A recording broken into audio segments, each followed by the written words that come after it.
Assalamualaikum warahmatullahi wabarakatuh.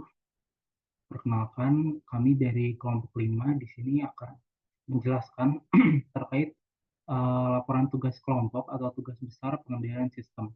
Nah, di sini kami mengajukan tema atau eh, permasalahan pengendalian sistem yaitu sistem rotasi mekanik.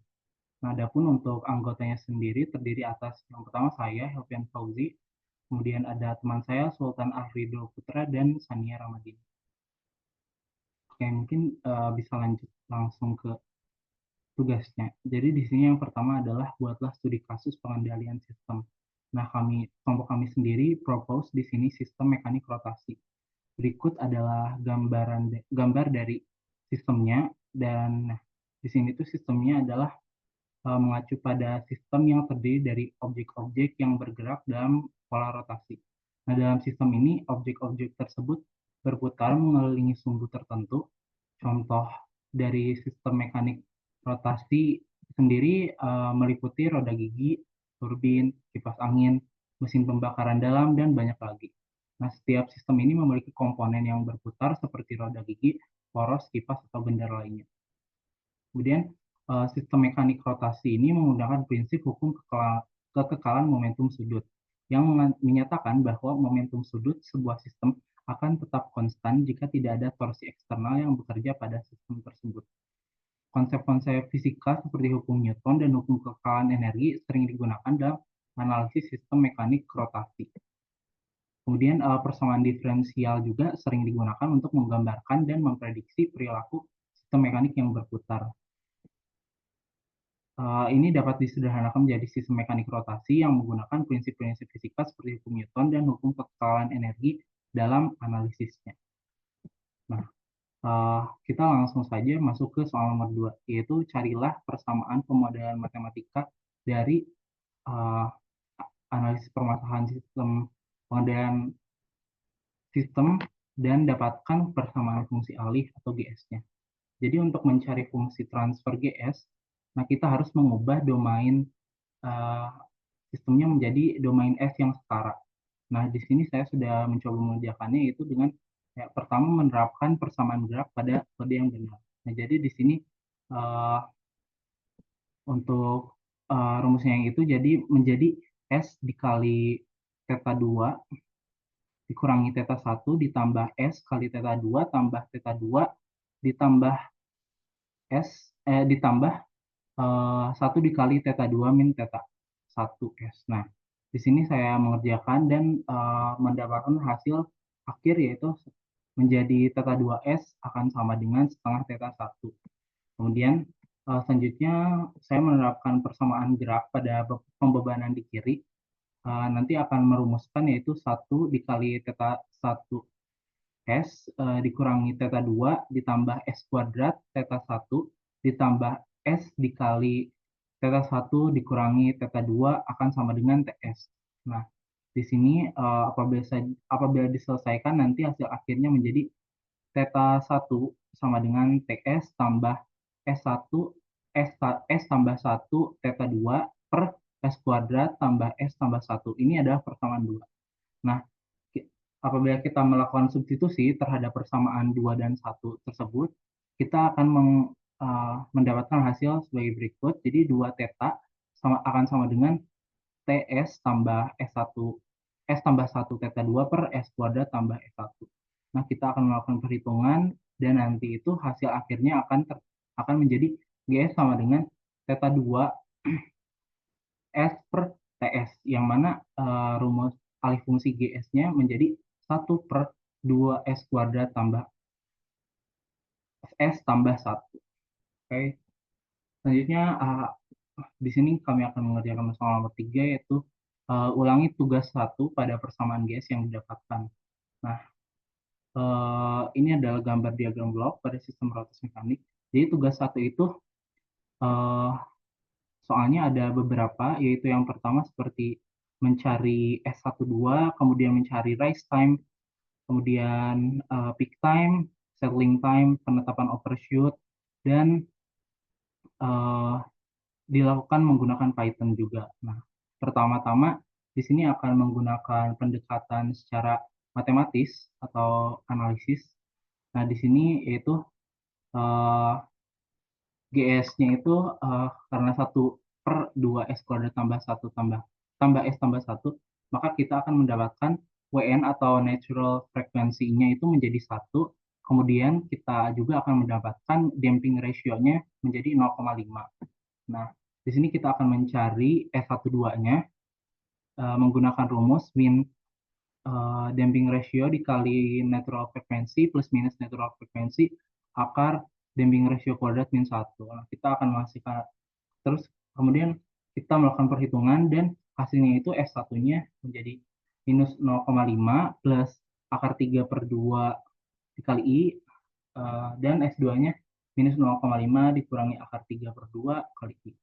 Nah, di sini karena nilai damping ratio berada pada 0, ah, maaf, karena damping ratio berada pada range 0 dan 1, maka didapatkan nanti S-nya itu akan terdapat pada titik ini dan nanti untuk grafiknya sendiri akan underdamped atau kurang lebih seperti ini. Nah, dengan melakukan perhitungan melalui Python, nah kita akan mendapatkan nilainya yang lebih pasti dan grafiknya. Di sini kita mendapatkan nilai rise time kurang lebih sama, kemudian TP, kemudian peak time. Nah, mungkin yang perbedaannya ada di settling time. Tadi menurut perhitungan itu 8, sedangkan pada perhitungan Python itu 5. Mungkin ini bisa penyebabnya yaitu karena persentase asumsinya yang berbeda. Oke, terus max overshoot-nya sama dengan perhitungannya.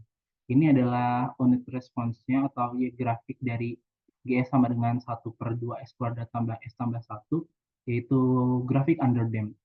Mungkin untuk soal selanjutnya dapat teman saya jelaskan.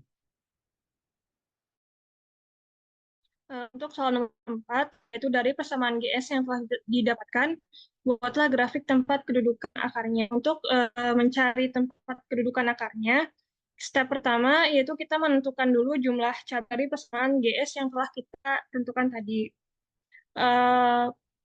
Menentukan jumlah cabang tersebut saya dapatkan melalui rumus ABC. Jadi sama dengan B plus minus akar B kuadrat minus 4AC dibagi 2A. Kemudian saya memasukkan minus 1 plus minus 1 akar 1 dikurang 4 kali 2 kali 1 dibagi 21. Dan dihasilkan S1 dan S2 yaitu minus 0,25 ditambah plus minus minus 7/4 akar imajiner.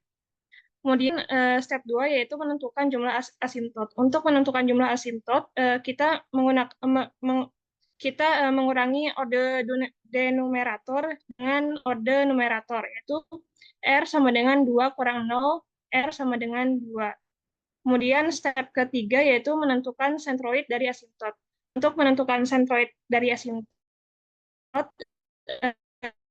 kita menggunakan rumus sigma nilai pol dikurangi, kemudian didapatkan hasil minus 0,25.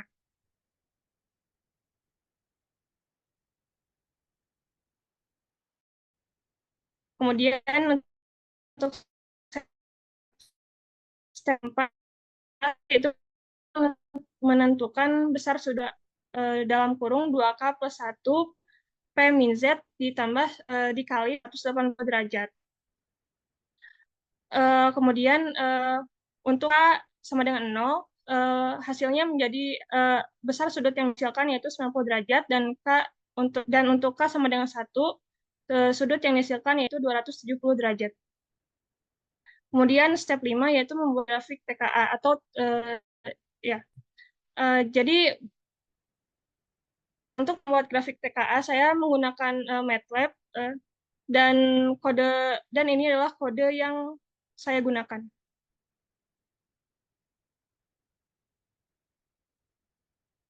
Kemudian dari hasil kode tersebut terdapat grafik yang menunjukkan tempat kedudukan akar fungsi alif. Kemudian untuk soal selanjutnya saya serahkan kepada teman saya.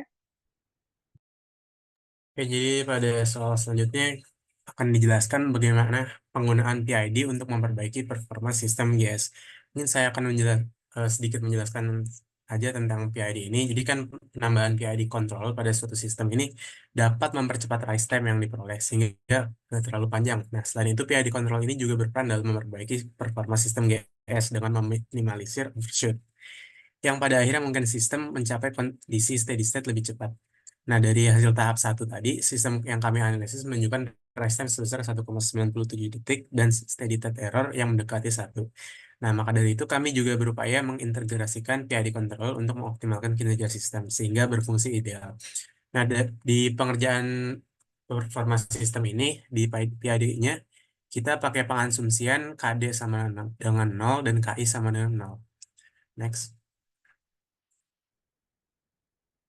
Nah, ini di gambar yang paling atas bisa terlihat sistem closed loop-nya dan yang paling bawah itu open loop-nya. Terus yang pengerjaannya boleh di zoom ya agak ke bawah. Nah, untuk pengerjaannya pakai pertama kayak biasa dulu pakai metode Rutherford-Width. Dari persamaannya didapat 1 tambah KP lebih besar dari 0 dan didapat nilai KP lebih besar dari -1. Karena nilai KP harus lebih besar dari 1, maka diasumsikan KP sama dengan 1 untuk pengerjaan. Terus untuk persamaan 2 S kuadrat tambah 2 sama 0 dilakukan penyelesaian menggunakan metode ABC, terus S1 2 sama 0 plus min akar dari 0 kurang 4 kali 2 kali 2 dibagi 2 kali 2 sehingga didapat hasil 0,707 rad per second. Nah, dari sini dapat juga nilai KP sama dengan KCR sama dengan 1. Habis itu untuk nilai PCR didapatkan 1,414 second. Selanjutnya, nah sehingga dari semua pengerjaan tadi, dari nilai KP tambah KL per S tambah KD per S didapat dengan KP penyingkatan yaitu KP sama dengan 1 tambah 1 per TL per S tambah TD per S. Nah, KP dengan 0,6 KCR sehingga didapatkan nilai KP sama dengan 0,6. Habis itu untuk nilai TI didapatkan nilai 0,707 dan nilai TD didapatkan nilai 0,177. Lalu nilai KD didapatkan dari KP kali TD dengan hasil yaitu 0,106 dan nilai KI sebenarnya 0,848. Selanjutnya kesimpulannya adalah dengan menggunakan nilai KP, KI, dan KD yang telah disebutkan sebelumnya, fungsi tersebut ini tidak dapat diidentifikasi dengan benar. Oleh karena itu, kami melakukan serangkaian simulasi berulang. Nah, proses ini juga melibatkan penyesuaian tuning pada PID control dan melakukan fine tuning pada parameter KP, KI, dan KD secara intensif hingga kami berhasil mencapai performa sistem yang optimal. Nah, nilai-nilai tersebut dari kajian simulasi yang berulang itu adalah KP sama dengan 9, KI sama dengan 3, KD sama dengan 10. Sehingga dapat nilai persamaan GPID S-nya sama dengan KP tambah KI per S tambah KD S sama dengan 10 S kuadrat tambah 2 tambah 2 tambah 3. Selanjutnya kita juga diminta untuk menggunakan MATLAB dan Simulink untuk membantu visualisasi tugas yang dibuat. Berikut adalah source code-nya untuk transfer function-nya. Dan di sini juga tertera PID kontrolnya persamaannya seperti nilai-nilainya yaitu KP, KI, KD, terus GC, dan MC. Bisa dilihat langsung hasil dari grafiknya. Nah, grafiknya di sini. Jadi untuk eh, hasilnya itu bisa mereduce overshoot sampai pada nilai 1,6%. Dan scroll ke bawah lagi. Nah, ini untuk perbandingan dengan kompensatornya di agak bawah. Nah, kalau di kompensatornya ini agak ke bawah. Nah, penerapan kompensator menghasilkan rise time sebesar 0,625 detik dan persen overshoot sebesar 46,5%.